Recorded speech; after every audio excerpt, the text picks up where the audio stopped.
Hello नमस्ते, welcome to think with प्रियम। आज हम स्टार्ट करने वाले हैं अपना क्लास 6 का chapter 5 which is India, that is Bharat. So in this chapter we are going to know about how India gets its names. Why I'm saying names, because India doesn't have one name. It has so many names like India, Bharat, Bharatvarsha, Jambudvipa. So India ने ये सारे names कैसे adopt किए, कैसे achieve किए, किस तरीके की जर्नी रही है इंडिया की उसके नेम्स को लेकर, मतलब कैसे हमने ये सारे के सारे नेम हमें मिले हैं इंडिया के, वो सारी की सारी चीज़ें हम इस चैप्टर में आज पढ़ने वाले हैं। ठीक है। सो India's past. India, as we know, is a modern country which with clear border, different states, and a large population. We know that India has a very large population. I mean, India is the biggest country in the name of population. So India की जो है एक complete territory है, हमें उसका borders पता है कि इतने border है इंडिया के, इतने states आते हैं इंडिया में और इतनी population आती है. We clearly knows about these things. But if we go back in times 500 years, 2000 years or even 5000 years ago, यानी कि अगर हम देखें आज की बजाय अगर हम अपना टाइम ट्रेवल करते हैं और आज से 500 साल पहले या 5000 साल पहले जाते हैं, तो इंडिया इससे बहुत अलग था। जो आज हम देखते हैं उस तरीके की कोई बाउंड्रीज उस समय नहीं थी, इतनी पॉपुलेशन भी उस समय नहीं थी और ये नाम भी नहीं था। यानी कि इंडिया कंप्लीटली डिफरेंट था what we are seeing today as India. The land as we know called India was known by different names.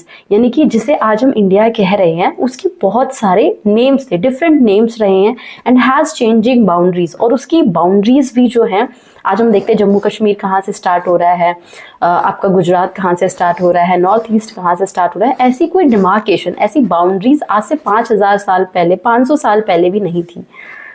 This region often called the Indian subcontinent. और इस पूरे एरिया को, मतलब एक बड़ा सा लैंड एरिया था, उसको हम इंडियन सबकॉन्टिनेंट कहते थे। इसमें सिर्फ इंडिया नहीं आता था बल्कि आज उसके जो नेबरिंग कंट्रीज है ना वो भी उसमें आते थे।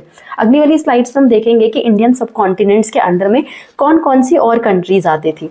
So this region often called as Indian subcontinent has a rich history that we can learn about from various sources. Throughout the history, India has been known by many names. पूरी history में India को बहुत ही अलग अलग different kind के name से जाना जाता है और हम इस चैप्टर में ये कंप्लीट करने वाले हैं। These names were given by the people who lived here. ये नाम इंडिया को किसने दिए थे? ये नाम जो लोग यहाँ पे रह रहे थे उन लोगों ने दिए थे। कुछ विजिटर्स जो इंडिया में आए थे बाहर से उन लोगों ने दिए थे, और कुछ अटैकर्स भी आए थे जो मतलब बाहर से लोग आए थे, इन्वेडर्स आए थे, उन लोगों ने भी इंडिया को अलग अलग नाम दिए थे। वो सारे नेम की आज हम स्टडी करने वाले हैं। We find these names in ancient text stories written by travelers and the pilgrims and old inscription carved in stones. अब ये हमें कैसे पता चला कि उन लोगों ने उस टाइम पे इंडिया को किस नाम से बोला था या उस टाइम पे लोग इंडिया को किस नाम से जानते थे? हमें कैसे पता चलता है? उन्होंने कुछ बुक्स लिखी थी, टेक्स्ट बुक्स लिखी हो रही, टेक्स्ट बुक नहीं कहेंगे, उनकी कुछ मैन्यूस्क्रिप्ट होती थी, जैसे कि उन्होंने स्टोन्स के ऊपर लिख दिया है ना, जिसे हम इंस्क्रिप्शंस कहते हैं। कई बार पिलर्स के ऊपर लिखा हुआ रहता था। कई बार उन्होंने कुछ अपनी ट्रैवलॉग लिखे, यानी कि जब वो ट्रैवल करते थे एक जगह से दूसरी जगह घूमते थे तो वो ना चीज़ें लिखते हुए, डॉक्यूमेंटेड करते हुए चलते थे। उन चीज़ों में उन्होंने मेंशन किया, पोइट्रीज लिखी, उन चीज़ों में उन्होंने वो चीज़ें मेंशन करी। तो हमें पता चलता है कि उस टाइम पीरियड पे जो लोग थे इंडिया को, इंडियन सबकॉन्टिनेंट को इस नाम से जानते थे। वरना हमें कैसे पता चलेगा 5000 साल पहले किसी जगह को किस नाम से जाना जाता था? तो हमें कैसे पता चलता है? एंशिएंट टेक्स्ट से, यानी कि जैसे हमारी ऋग्वेद हो गए, सामवेद, जो हमारी वैदिक बुक्स हैं, महाभारत है, रामायण है, ठीक है, ओल्ड टेक्स्ट है, इनसे हमें पता चलती है चीज़ें। स्टोरीज हैं पुराने टाइम की लिखी हुई, बुक्स लिखी हुई हैं, ट्रैवलॉग्स लिखे हुए हैं, ओल्ड इंस्क्रिप्शंस हैं, उन सब चीज़ों से हमें ये चीज़ें पता चलती है। ठीक है। नेक्स्ट स्लाइड्स में है इंडिया सबकॉन्टिनेंट के बारे में, कि इंडियन सबकॉन्टिनेंट की हम बात कर रहे हैं तो इंडियन सबकॉन्टिनेंट के अंदर में कौन कौन सी कंट्रीज और आती थी। सो कौन सी कंट्रीज आती थी इसमें? इंडिया आता था एक, तो दूसरा आता था आपका पाकिस्तान, बांग्लादेश, नेपाल, भूटान एंड श्रीलंका। अच्छा, ये ध्यान रखना कि इसमें चाइना नहीं आता था।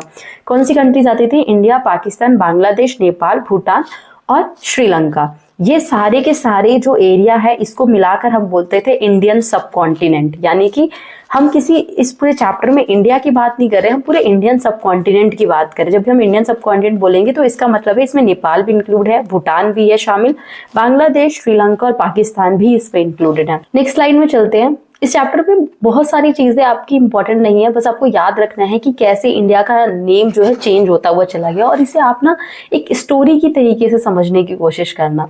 सो स्टार्टिंग कहाँ से हो रही है? ऋग्वेद से हो रही है। We already knows about that in we have 4 Vedas, Rigveda, Samaveda, Yajurveda and Atharvaveda, and Rigveda is one of the oldest Veda that we have. So Rigveda जो है सबसे ओल्डेस्ट टेक्स्ट है हमारा। इसमें हमें इंडिया का एक बार नाम देखने को मिलता है। क्या नाम है? सप्त सैंधव नाम है। सप्त का मतलब होता है 7, सैंधव मतलब है सिंधु से रिलेटेड, यानी कि सैंधव मतलब लैंड ऑफ 7 रिवर। हम 7 रिवर वाले एरिया को क्या बोल रहे हैं? सप्त सैंधव प्रदेश कह रहे हैं। सो लैंड ऑफ 7 रिवर में कौन कौन सी रिवर आ रही है हमारी? एक तो आ रही है इंडस रिवर, ठीक है। इंडस रिवर की इंडस रिवर आ रही है। इंडस रिवर की हमारी 5 ट्रिब्यूटरीज थी, that is Jhelum, Chenab, Ravi, Beas and Sutlej. तो 5 tributaries plus Indus plus Saraswati river. Saraswati is a mythological river that we never able to see. So हमें सरस्वती रिवर जो है हमें कभी दिखाई नहीं देती है, बिकॉज वो हम कहते हैं कि ये ना माइथोलॉजिकल रिवर है। सो अभी जो है इस समय में गायब हो गई है। तो हम कौन सी 7 रिवर्स की बात कर रहे हैं? एक तो इंडस रिवर की बात कर रहे हैं, उसकी 5 ट्रिब्यूटरीज हैं, सहायक नदियां हैं, झेलम, चेनाब, रावी, व्यास और सतलुज। इसके बाद एक और रिवर है सरस्वती रिवर। इन 7 रिवर, ये जो 7 रिवर्स है जिस एरिया में फ्लो करती है, उस एरिया को हमने क्या कहा है? उस एरिया को हमने कहा है सप्त सैंधव प्रदेश, ठीक है। The Rigveda is India's oldest text written several thousands years ago. In the ancient text, the northwest region of the Indian subcontinent. We already discussed about what is subcontinent. Subcontinent में कौन से एरियाज आ रहे हैं हमने पहले डिस्कस कर लिया है। तो उस पूरे एरिया के नॉर्थ वेस्ट पार्ट को हम क्या कह रहे हैं? सप्त सैंधव प्रदेश कह रहे हैं। सप्त सैंधव मतलब ऐसा एरिया जहां से 7 रिवर फ्लो कर रही है। तो इसमें आप इमेजिन करना, आज का जो जम्मू कश्मीर वाला एरिया है, ठीक है, और some part of Haryana, Punjab, Rajasthan, जो ऊपर का एरिया नॉर्थन इंडिया वाला एरिया है, वो सारा का सारा किस में आ रहा है? हमारा सप्त सैंधव वाले एरिया में आ रहा है। The word Saindhav comes from Sindhu, a term used. The word Saindhav comes from Sindhu. ये जो सैंधव वर्ड है कहाँ से आया है? सिंधु नदी से आया है। सिंधु को हम इंग्लिश में क्या बोलते हैं? इंडस रिवर बोलते हैं ना। तो ये सैंधव वर्ड कहाँ से आया? सिंधु नदी से आया, मतलब ऐसा एरिया जो सिंधु नदी के आसपास का एरिया है। For the Indus river and sometimes for the reverse in general, ठीक है। तो हमें पता चला कि हमने सप्त सैंधव एरिया किसको कहा है? लैंड ऑफ 7 रिवर, यानी कि 7 रिवर वाले एरिया को हमने सप्त सैंधव कहा है। ऐसा एरिया जो सिंधु नदी के पास का एरिया था उसको हमने सप्त सैंधव कहा है। और ये सप्त सैंधव नाम हमें कहाँ मिलता है? ऋग्वेद में देखने को मिलता है। ये स्लाइड ठीक थी, समझ में आ गया? नेक्स्ट पे मूव करते हैं। सो नेक्स्ट स्लाइड में मैंने मैप को अटैच कर दिया है ताकि you will be able to identify the region of Sapta Saindhav. तो ये जो पूरा एरिया आपको मैप में दिख रहा है ना, ये रीजन है हमारा सप्त सैंधव का। आप देखोगे ऊपर में 5 रिवर है और हमारी इंडस रिवर है, उसकी ट्रिब्यूटरीज इसमें दिखाई गई है। जब आप गूगल पे सर्च करोगे तो then you will find a clear image of this, but I already got this image only. So यहाँ पे ऋग्वेद है और सप्त सैंधव, हमने पता चल रहा है सप्त सैंधव में कौन कौन सी 7 रिवर्स आ रही है? Indus, Jhelum, Chenab, Ravi, Vyas, Sutlej and the river Saraswati. Next पे मूव करते हैं। Names of different regions in ancient literature. अच्छा, हम एंशियंट लिटरेचर की बात करें, यानी कि ऐसे लिटरेचर जो कई हजार साल पहले लिखे गए थे। तो हर एरिया का जो इंडिया था उसको अलग नाम से डिनोट किया जाता था उस टाइम पे। जैसे कि आज जिसे हम कश्मीर कहते हैं उसको पहले क्या कहा जाता था? कश्मीरा कहा जाता था। एंशियंट टेक्स्ट जैसे महाभारत वगैरह जो टेक्स्ट है उसमें कश्मीर को कश्मीरा कहा गया है। हरियाणा को क्या कहा गया है? हरियाणा को कुरुक्षेत्र कहा गया, कुरुक्षेत्र वाले रीजन में मेंशन किया गया है। बंगाल को क्या कहा गया है? वंग कहा गया है। असम को क्या कहा गया है? प्राग ज्योतिष कहा गया है। जो आज गुजरात का कच्छ रीजन है उसको कच्छ ही कहा गया है। एंड केरला को भी केरला कहा गया है, ठीक है, प्रेजेंट डे केरला। तो ये समझ में आ गया। एंशियंट टेक्स्ट जो महाभारत जैसे लिटरेचर है उस टाइम पीरियड में अलग अलग रीजन को अलग अलग नाम दिए गए थे। आज हम उसको डिफरेंट नेम से जानते हैं, उस टाइम पे उसके डिफरेंट नेम थे। तो यहाँ पे आपकी बुक में कुछ नेम्स मेंशन थे जिसको मैंने स्लाइड में ऐड कर दिया है। Now we are moving to the other slide, the names Bharatvarsh and Jambu Dvipa. अब हमें पता है कि इंडिया का एक और नाम है भारतवर्ष और दूसरा नाम है जम्बू द्वीपा। तो अब हमें ये जानना है कि ये नाम कैसे पड़ा इंडिया का, कोई तो स्टोरी रही होगी। सो भारत का नाम आपने सुना है, जब आप रामायण देखते हो तो रामायण में राम जी के जो भाई थे उनका नाम था भरत। तो किंग, और अगर हम इसको हिस्ट्री से जोड़े तो हिस्ट्री में ऋग्वेद कहता है कि एक वैदिक ग्रुप था जो यहाँ इस रीजन में रहता था, उसी में एक किंग का नाम था भरत, और भरत किंग के नाम पर इस पूरे रीजन का नाम, जो इंडियन सब कॉन्टिनेंट है, उसका नाम क्या रखा गया, भारतवर्ष। ठीक है, भरत किंग भरत के नाम पे इस पूरे रीजन का नाम क्या रखा गया, Bharatvarsh. So Mahabharata we come across the term Bharatvarsh and Jambu Dvipa. ये जो भारतवर्ष नाम है और ये जो जम्बू द्वीपा नाम है, ये दोनों नाम हमें कहाँ देखने को मिलते हैं, महाभारत की बुक में देखने को मिलते हैं। Bharatvarsh, this terms refers to the entire subcontinent. Bharatvarsh का मतलब क्या है, पूरा का पूरा इंटायर सब कॉन्टिनेंट। हमें पता है सब कॉन्टिनेंट में कौन कौन सा आ रहा है, नेपाल भी आ रहा है, पाकिस्तान भी आ रहा है, श्रीलंका भी आ रहा है, बांग्लादेश भी आ रहा है। तो ये पूरा एरिया किस में आ रहा है, भारतवर्ष में आ रहा है। तो इस पूरे एरिया को हम क्या कह रहे हैं, भारतवर्ष कह रहे हैं। It means the country of Bharat. Bharatvarsh का मीन क्या है, कंट्री ऑफ भारत, यानी कि भारत का प्रदेश, भारत का देश।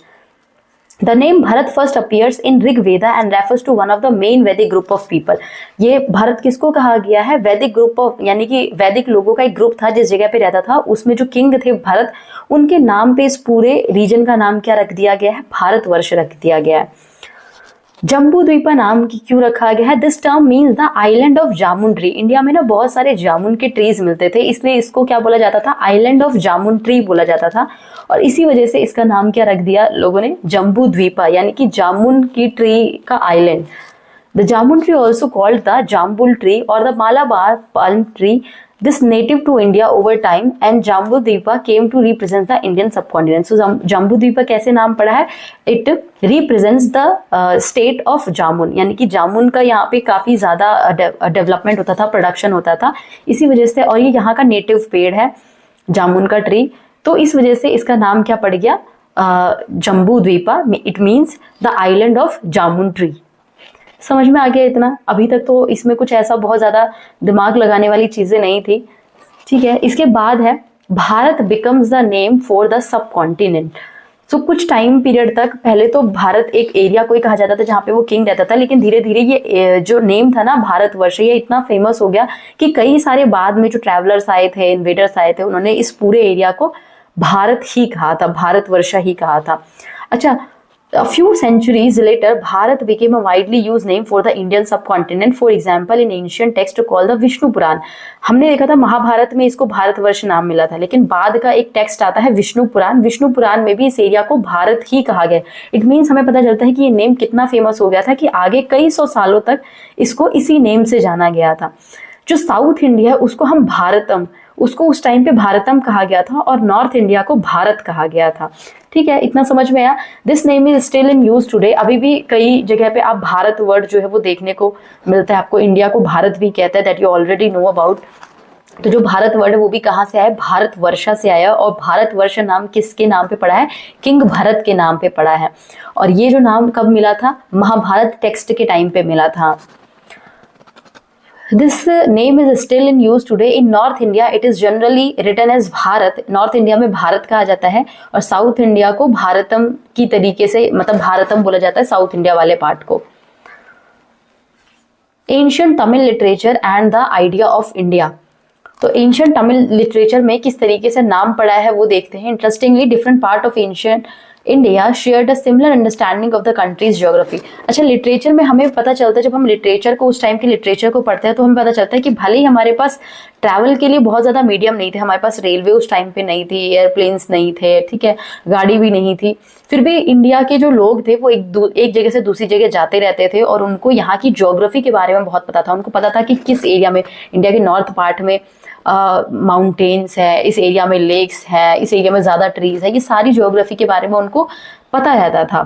For example, a poem from ancient Tamil literature about 2000 years old, कह रहे हैं कि तमिल लिटरेचर की एक बुक है लगभग 2000 साल पुरानी, जिसमें एक किंग के फेम के बारे में बताया गया है कि उस किंग का जो वर्चस्व था, जो उसका प्रभाव था, फेम था, वो कहाँ से कहाँ तक था।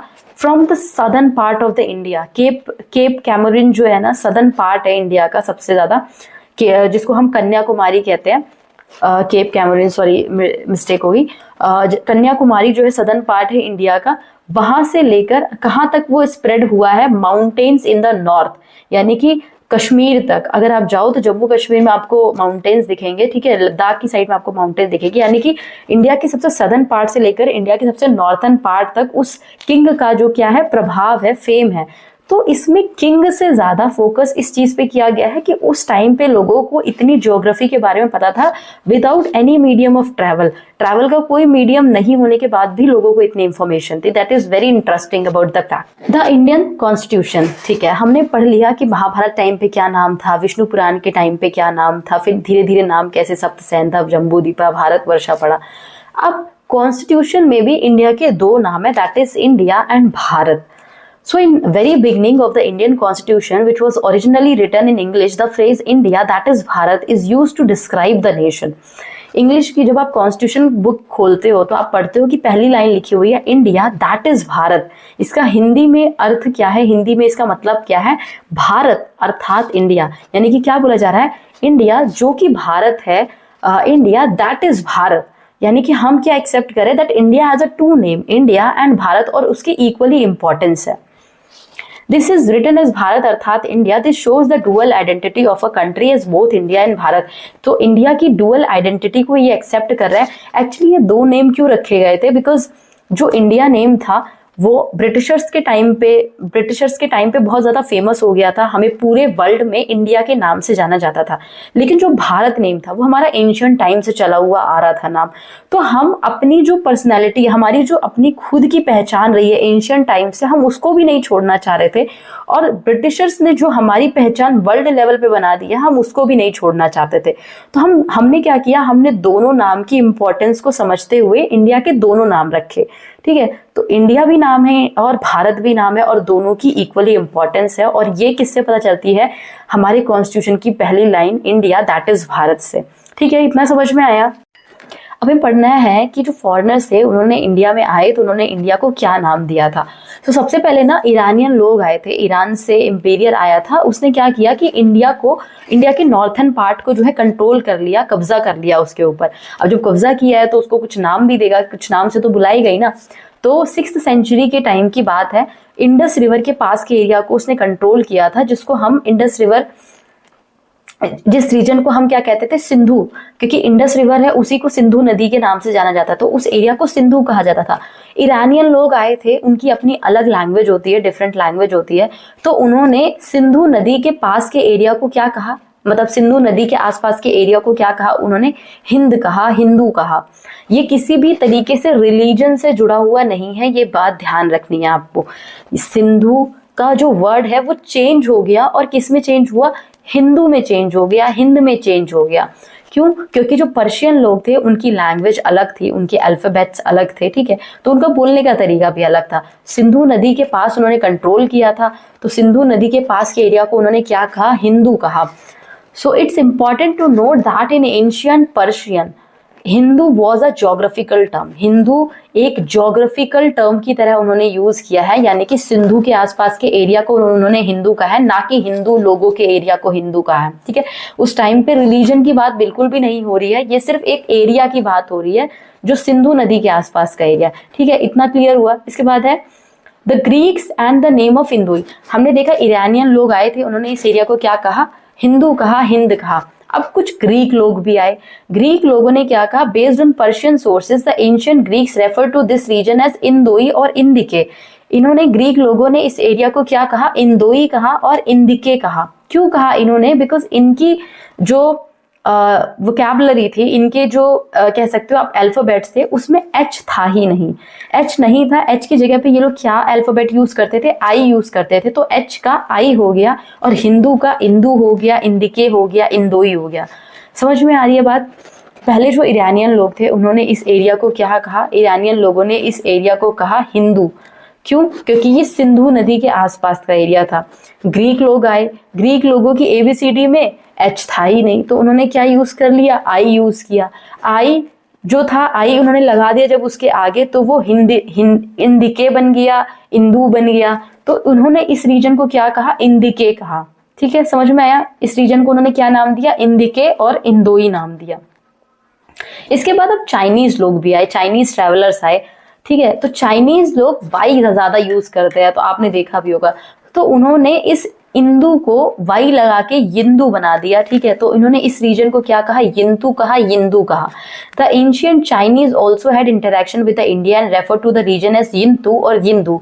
क्यों? क्योंकि इनकी अपनी अलग लैंग्वेज है, इनके अपने अलग अल्फाबेट्स है, तो इन्होंने इस रीजन को क्या कहा, यिंतु कहा और यिंदू कहा। This names like other derived from Sindhu. और हमें साफ पता चल रहा है इसके ये जो साउंड कैसा कर रहा है, ये सिंधु की तरह ही साउंड कर रहा है, बस आगे के अल्फाबेट्स चेंज हो गए हैं। Another Chinese words derived from Sindhu was Tianzhu and which could also be interpreted as heavenly master. इन्होंने एक और नाम दिया जिसका नाम था तियानजू। इन्होंने इंडिया को तियानजू भी कहा। तियानजू का मतलब होता है हेवनली मास्टर, यानी कि स्वर्ग का जो होता है मास्टर। इन्होंने इंडिया को स्वर्ग का मास्टर कहा। क्यों? क्योंकि India was a very beautiful, even India is a very beautiful country, but हमने अभी उसको पॉल्यूट कर दिया है, ठीक है। तो उनको इंडिया इतना खूबसूरत लगा कि उन्होंने इसका नाम क्या रखा, heavenly master. This term reflect the respect to the ancient Chinese had for India as the land of the Buddha. इन्होंने ये नाम इंडिया को क्यों दिया? क्योंकि जो चाइनीज लोग हैं वो बुद्ध धर्म के फॉलोअर्स हैं, बुद्ध को बहुत मानते हैं, और जो इंडिया है वो लैंड ऑफ बुद्धा रही है। बुद्धा जो है यहीं पे उन्होंने अपनी सारी जो धर्म की बातें हैं वो स्प्रेड करी है, यहीं से जो बुद्धिस्ट धर्म है वो स्प्रेड हुआ है पूरी दुनिया में। तो इसी वजह से इंडिया को उन्होंने इतना अच्छा नाम दिया।